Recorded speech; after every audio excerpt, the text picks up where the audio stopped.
लपंडाव मालिकेच्या आजच्या भागाचे अपडेट जाणून घेऊया आपल्या आजच्या या व्हिडिओमध्ये। चला तर मग प्रेक्षकांनो सुरुवात करूया आपल्या आजच्या ह्या व्हिडिओला।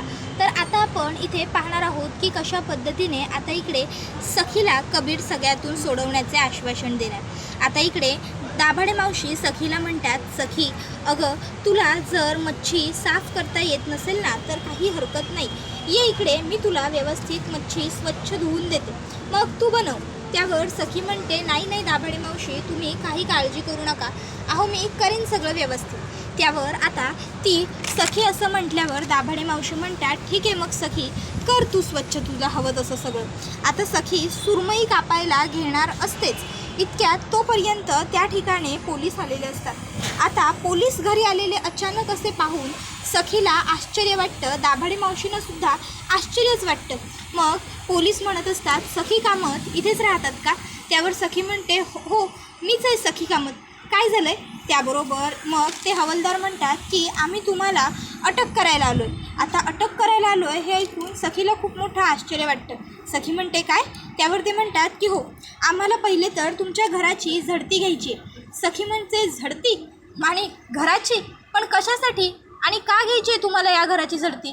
त्याबरोबर मग ते लोक सांगतात की आम्हाला अशी खबर मिळाली आहे की तुम्ही ड्रग्ज सप्लाय करता आणि म्हणूनच आम्हाला तुमच्या घराची झडती घ्यावी लागेल। त्याबरोबर सखी म्हणते, तुम्ही बातमीबद्दल बोलताय का? नाही नाही हे बघा ते सगळं साफ सपशेल खोटं आहे, मी तसलं काहीही करत नाही आहे, समजलं का तुम्हाला? तुम्ही उगाच तुमचा मौल्यवान वेळ वाया घालवता ह्या सगळ्यामध्ये, मी खरोखरच ड्रग्स वगैरे काहीही सप्लाय करत नाही, प्लीज। त्याबरोबर मग आता ती लोक म्हणतात की हे बघा ते तर सगळं आम्ही शोधून काढूच, पण सध्या आम्हाला तुमच्या घराची झडती घ्यायची आहे आणि आम्ही झडती घेण्यासाठी आलो आहे, तर आम्हाला ती घ्यावीसुद्धा लागेल, तुम्ही कोऑपरेट करा। त्याबरोबर सखी म्हणते, काय बोलताय तुम्ही हे सगळं आणि माझ्या घराची झडती? नाही हे बघा तुमचा गैरसमज होतोय, मी सांगते आहे ना तुम्हाला, माझ्या घरात तुम्हाला काहीही सापडणार नाही। त्याबरोबर ती लोक म्हणतात की सरकारी कामात दखल देऊ नका, आम्हाला आमचं काम करू द्या, आम्हाला बरोबर माहिती आहे की आम्ही काय करतोय आणि काय नाही, त्यामुळे आम्हाला झडती घेण्यापासून थांबवू नका। याच्याने तुम्ही सरकारी कामात दखलंदाजी करताय असं दिसेल आणि त्यामुळे मग तुम्हाला शिक्षा होऊ शकेल, त्यापेक्षा आम्हाला आमचं काम आमच्या पद्धतीने करू द्या। आता असं म्हटल्यावर मग मात्र सखी गप्प बसते। पोलीस त्यांचं काम सुरू करतात। आता घराची झडती घ्यायला सुरुवात केली जाते। घरात काहीही नाही आहे असं सखी सांगत असते। कबीरसुद्धा आता त्या ठिकाणी आलेला असतो।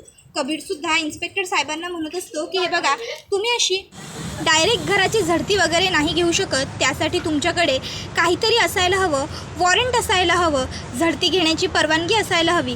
त्याबरोबर ती लोक म्हणतात की तुम्ही आमचं काम थांबवू शकत नाही, झडती तर घेणारच। आणि मग हवालदार साहेब जे असतात ते झडती घ्यायला सुरुवात करतात। आता झडती घ्यायला सुरुवात केली जाते पण घरात काहीच सापडत नाही। मग आता लगेचच ते इन्स्पेक्टर साहेब म्हणतात, या माशात काय आहे? आता ती सुरमई समोरच असते। सखी म्हणते, माशात काय असतं? त्यावर लेडीज कॉन्स्टेबल म्हणते, साहेबांबरोबर उद्धटपणे बोलायचं नाही या, चल ती सुरमई काप आणि आम्हाला दाखव। सखी म्हणते, ठीक आहे कापते। आणि मग सखी त्यांच्या सगळ्यांच्या समोर ती सुरमई कापते। आता सखीने सुरमई कापल्याबरोबर आता त्या सुरमईमधून 2 ड्रग्सच्या पुड्या सापडतात। आता 2 ड्रग्सच्या पुड्या सापडल्याबरोबर मग मात्र इकडे सखी घाबरते। सखी म्हणते, ओ मला नाही माहिती की हे इथे कुठून आलं, मी खरं बोलते, मी नाही ठेवलं हे ह्याच्यामध्ये, मला नाही माहिती। त्याबरोबर मग आता लगेचच इकडे सखी कबीरलासुद्धा सांगू लागते की मला नाही माहिती हे कुठून आलं, मी खरं सांगते मी नाही केलेलं काहीही। कबीर म्हणतो, हो हो तुम्ही शांत व्हा। तर दाभाडे मावशी म्हणतात की हे सगळं काम आहे ना त्या माशेवालीचं असणार आहे, आम्ही जिच्याकडून मासे घेतले तिनेच हे सगळं केलेलं असणार। मग आता दाभाडे मावशी म्हणत असतात की हे बघा साहेब, मी स्वतः एक सोशल वर्कर आहे, मी खरं सांगते, अहो या मुलीला आम्ही सगळे खूप चांगलं ओळखतो, ही मुलगी असं काहीही करणं शक्य नाही आहे। आम्ही ना माशेवालीकडून हे मासे खरेदी केलेत, त्या माशेवालीने हे सगळं केलं आहे, आम्ही खरं बोलतो। त्याबरोबर ते लोक म्हणायला लागतात की तुम्ही उगाचच्या उगाच या मुलीची बाजू घेताय, कारण ही मुलगी तुमच्या ओळखीची आहे।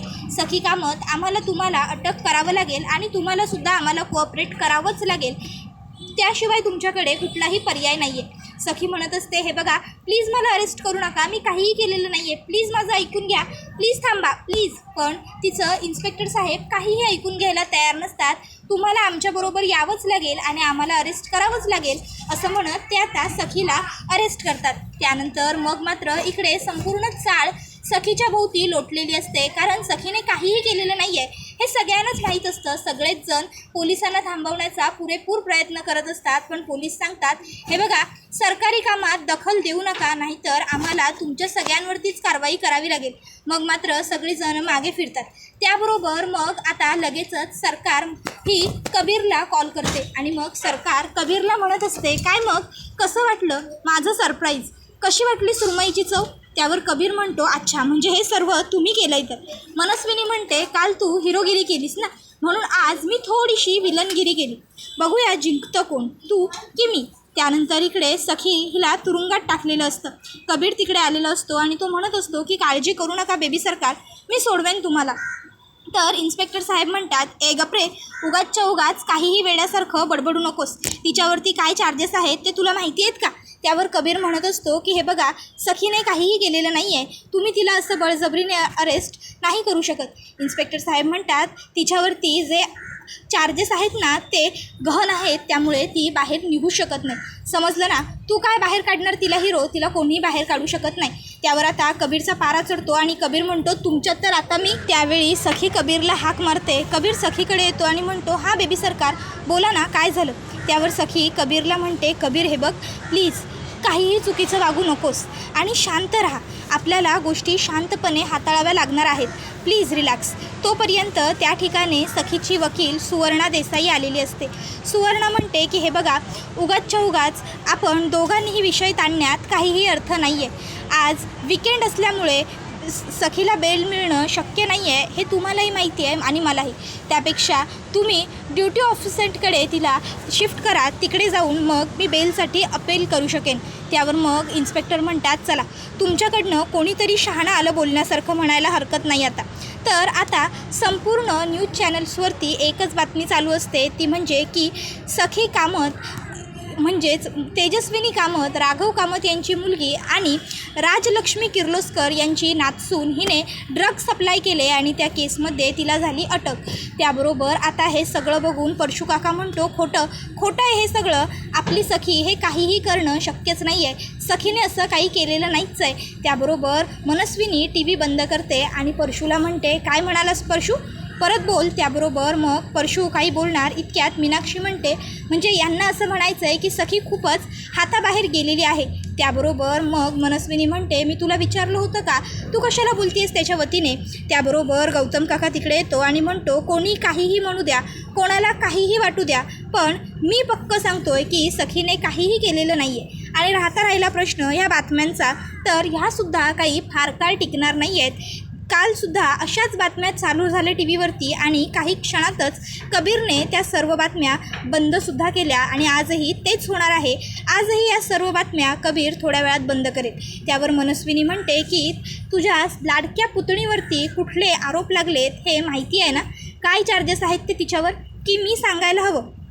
त्याबरोबर गौतम काका म्हणतो की सखीने त्यातलं काहीही केलेलं नाही आहे, त्यामुळे सखी मुळात त्यामध्ये अडकणार नाही आहे, कबीर तिला त्या सगळ्यात अडकू देणार नाही आहे. तर बाहेर इकडे सगळे चाळकरी जमा झालेले असतात सखीसाठी आणि सगळ्या बायका मनस्विनीच्या नावाने शिव्याश्राप देत असतात. तिचं कधीच चांगलं होणार नाही, तिचं वाटोळं होईल, उगाचच्या उगाच आमच्या पोरीच्या पाठी पडली आहे, तिला सुखाने जगूच देत नाही आहे, तिला ना चांगलं सुख लागणार नाही, किडे पडून मरेल ती बाई. त्यावेळी किरण म्हणतो, हे बघा तुम्ही सगळ्यांनी शांत व्हा, आम्हाला कळतंय तुम्हा सगळ्यांना सखीची काळजी वाटते म्हणूनच तुम्ही हे सगळं बोलताय, पण प्लीज सध्या शांत राहा.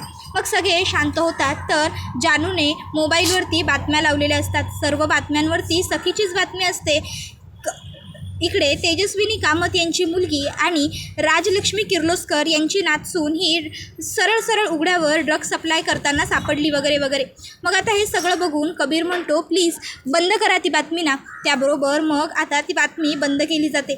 सखीला आता त्या बेल मिळवण्यासाठी ड्युटी ऑफिसंटकडे नेलेलं असतं, पण तिकडे काहीही झालेलं नसतं. सखीला पुन्हा आणून तुरुंगात टाकलं जातं. मागून सुवर्णा येते. कबीर आणि चाळकरी सुवर्णाकडे येतात आणि सुवर्णाला विचारतात की मॅडम काय झालं, सखीला बेल मिळाली का? त्यावर मग सुवर्णा सांगते की नाही, सखीची बेल नामंजूर करण्यात आली. त्याबरोबर ते विचारतात पण का, काय झालं? त्याबरोबर मग आता सुवर्णा सांगू लागते, अहो असं काय करताय, सखीवरती लागलेले आरोप छोटे मोठे किंवा बारीक नाही आहेत. सखीवरती ड्रग सप्लायचा आरोप लागलेला आहे आणि हा खूप मोठा आरोप आहे. त्यामुळेच हे सगळं काही घडलेलं आहे आणि म्हणूनच सखीवरचे जे आरोप आहेत ना ते गंभीर असल्यामुळे सखीला बेल नाकारली आहे आणि त्याशिवाय तिच्या विरोधात टी व्हीवरती ह्या एवढ्या बातम्यासुद्धा सुरू आहेत. मग हे एवढं सगळं असताना तिची बेल कशी मंजूर केली असती कोर्टाने, तरी आपण विचार करायला हवाच ना. त्याबरोबर आता दुसऱ्या बाजूला कबीर हा पुन्हा आलेला असतो आणि कबीर म्हणत असतो, बेबी सरकार तुम्ही काही काळजी करू नका, मी आहे ना, मी तुम्हाला काही होऊ देणार नाही आहे, मी तुम्हाला लवकरच इकडनं सोडवणार आहे, मी तुम्हाला बाहेर काढणारच आहे. हां, तुम्ही निश्चिंत राहा, निवांत राहा, काहीच काळजी करू नका. त्यावेळी इन्स्पेक्टर साहेब म्हणतात, अरे वेड लागलं का रे तुला, तिच्यावरती काय चार्जेस लागलेत हे तुला दिसतं की नाही? ती इकडनं सुटू शकणार नाही आहे, उगाच कशाला तू तिला खोट्या आशा दाखवतोय. त्यावेळी मग आता लगेचच सखी म्हणते, सना काही करू शकतात त्यांनी ठरवलं तर. त्यावेळी मग कबीर सखीकडे बघू लागतो. त्यावेळी सखी म्हणते की सॉरी, पण मला आता सध्या तुझ्या मदतीची गरज आहे, कारण मी इथे आतमध्ये आहे. तुझ्या मदतीशिवाय सध्या मी काहीही करू शकत नाही आहे. आपल्याला सगळ्यात अगोदर तर त्या माशेवाल्या बाईला शोधावं लागणार आहे. त्या माशेवाल्या बाईनेच हे सगळं काही केलं आहे याची मला पूर्ण खात्री आहे. त्यामुळे काहीही झालं तरी कबीर त्या माशेवालीला पहिलं शोधून काढ. त्याबरोबर कबीर म्हणतो, तुम्ही काहीच काळजी करू नका, मी शोधून काढेनच तिला. त्यानंतर मग आता पुढे सखी म्हणत असते, आणि काळजीसुद्धा करू नकोस, मी काहीही केलेलं नाही आहे, काहीच नाही. त्यामुळे मी फार काळ इथे मुळात राहणार नाही आहे, मला इकडनं बेल नक्की मिळेल. त्यावर कबीर म्हणतो की नक्की, खरंच तुम्हाला बेल मिळेल. बाहेर बातम्यांवरती जे काही सुरू आहे त्याची काळजी नका करू. सखी म्हणते, अरे मला त्या गोष्टींनी काही फरक पडत नाही कबीर, कारण हे सगळं खोटं आहे हे मला माहिती आहे. हे सगळं मनस्विनीने जाणून बुजून केलं. आपण त्या सरकारला सोडायचं नाही आहे ते इतक्या सहजासहजी. त्यावर कबीर म्हणतो की तुम्ही काहीच काळजी करू नका, तिचं काय करायचं ना ते आपण बघूच नंतर. सध्या आता तुम्हाला इकडनं बाहेर काढणं ही माझ्यासाठी सगळ्यात मोठी गोष्ट आहे. त्यावर मग सखी म्हणते, निघेन मी सुद्धा इकडनं लवकरच बाहेर निघेन, तू निश्चिंत हो. त्याबरोबर कबीर म्हणतो, हो बरं चला, मी काय करायचं पुढे ते बघतो. आणि त्याच्यानंतर मग कबीर तिकडनं बाहेर पडतो. त्याबरोबर आता मनस्विनीने त्या माशेवालीला कॉल केलेला असतो आणि मनस्विनी आता त्या माशेवालीला सांगते की आता चांगलं काम केलेलं आहेस तू, म्हणजे मला वाटलं नव्हतं इतकं चांगलं काम, पण आता तिथे थांबायचं नाही, लवकरात लवकर अंडरग्राऊंड व्हायचं. त्याबरोबर ती म्हणते की तुम्ही काही काळजीच करू नका, माझ्या भावाचं लांब खडवली साईडला घर आहे ना, मी तिकडेच जाऊन थेट राहणार आहे. त्याबरोबर दुसऱ्या बाजूला सखीला सोडवायचं असेल तर आपल्याला त्या माशेवालीला शोधून काढावंच लागेल असं मग इकडे कबीर सगळ्यांना सांगतो. जानू म्हणते की आपण एक काम करूया, आपण ना आपल्या मच्छी मार्केटमध्ये जाऊन चौकशी करूया, ती मासे विकत होती, म्हणजे नक्कीच मच्छी मार्केटमध्ये तिच्याबद्दल काहीतरी माहिती मिळू शकते. त्याबरोबर सगळेजण म्हणतात की नाही नाही, तिकडे आपल्याला काही माहिती नाही मिळणार. त्यावर जानू म्हणते, का असं बोलताय सगळे? त्यावर किरण म्हणतो, जानू अगं असं काय करतेस, जर ती मनस्विनीची बाई होती तर याचा अर्थ नक्कीच मनस्विनीने येवाना तिला गायब व्हायला लावलं असेल, आणि जर तिला त्या एकाच कामासाठी पेरलं असेल ना तर येवाना ती गायब झालीसुद्धा असेल. त्यामुळे आपल्याला मच्छी मार्केटमधून काहीही तिच्याबद्दल कळणं शक्य नाही आहे. त्यावर हे जानू म्हणते की हो, हे अगदी बरोबर आहे. मग मी काय म्हणते, आपण ना सुरुवातीपासून विचार करूया. इतक्यात कबीरचा फोन वाजतो. आता सानप काकांचा फोन कबीरला आलेला असतो. सानप काका म्हणत असतात, कबीर अरे काय आहे हे सगळं, काय ऐकतोय आपण सखीबद्दल? अरे आपली पोरगी अशी नाही आहे हे आपल्याला सगळ्यांना ठाऊक आहे ना. त्यावर कबीर म्हणतो, हो हो काका, तुम्ही काही काळजी करू नका, सखी या सगळ्यातून लवकर सुटेल, आपण सगळे आहोत ना तिच्याबरोबर, सुटेल, सखी सुटेल. त्यानंतर मग आता लगेचच जानू म्हणते, आम्ही एक काम करतो, ती चाळीतून मच्छी विकून गेली आहे म्हटल्यावर ती रिक्षाने वगैरे जर गेली असेल तर आम्ही चाळीबाहेरच्या स्टँडवर जाऊन चौकशी करतो. मग आता लगेचच कबीर म्हणतो हो हो निघा पटपट. तोवर मग मी स्केच आर्टिस्टला बोलवून घेतो. जानू, तू आणि दाभाडे मावशींनी त्या मच्छीवालीला बघितलंय म्हणून आपण तिचं स्केच काढून घेऊ. त्यावर मग आता लगेचच दाभाडे मावशी म्हणतात की हो ही सुद्धा चांगली आयडिया आहे. त्याबरोबर दुसऱ्या बाजूला इकडे सरकारने सखीला कॉल केलेला असतो. आता सखीला इन्स्पेक्टर कॉन्स्टेबल फोन आणून देते आणि म्हणते हे घे तुझ्यासाठी फोन आहे.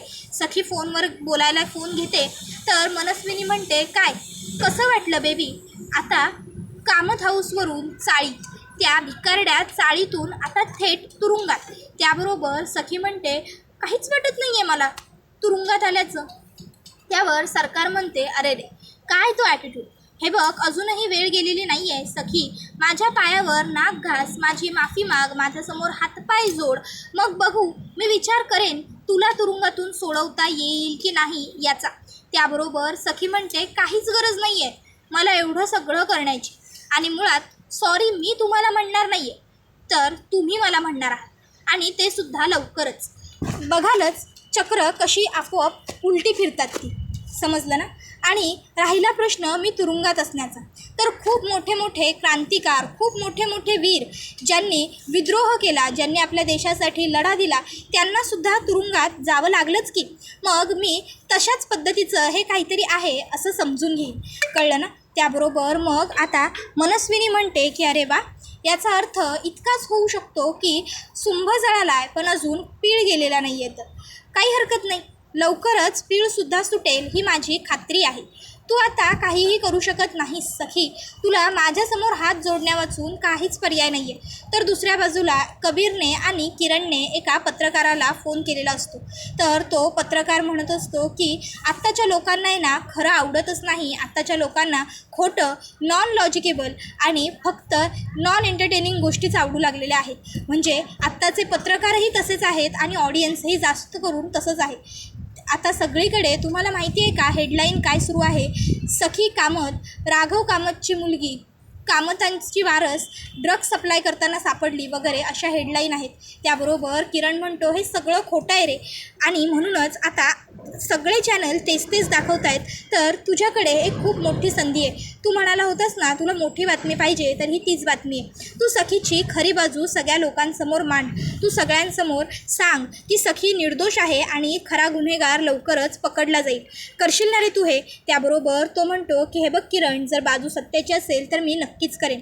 तर दुसऱ्या बाजूला तोपर्यंत आता ते स्केचसुद्धा काढून होत आलेलं असतं. दाभाडे मावशी स्केच आर्टिस्टला ती मच्छीवाली कशी दिसत असते तिचं वर्णन सांगत असतात. तर दुसऱ्या बाजूला इकडे आता बाकीच्या चाळीतल्या बायका आणि जानू ह्या रिक्षा स्टँडवर आलेल्या असतात आणि रिक्षा स्टँडवरती त्या आता चौकशी करतात की कुठल्या मच्छीवालीला तुम्ही चाळीबाहेर सोडलं आहे का असं विचारत असतात. आता तिथे बरेच रिक्षावाले असतात पण ते रिक्षावाले म्हणतात की नाही आम्ही कुठल्याही मच्छीवालीला सोडलेलं नाही आहे. शेवटी जानू आता साईबाबांना हात जोडते आणि म्हणत असते बाबा आता सगळीकडेच पूर्णपणे अंधार दिसू लागलेला आहे. आता तुम्हीच काहीतरी करा आणि उजेचा आशेचा किरण आम्हाला दाखवा.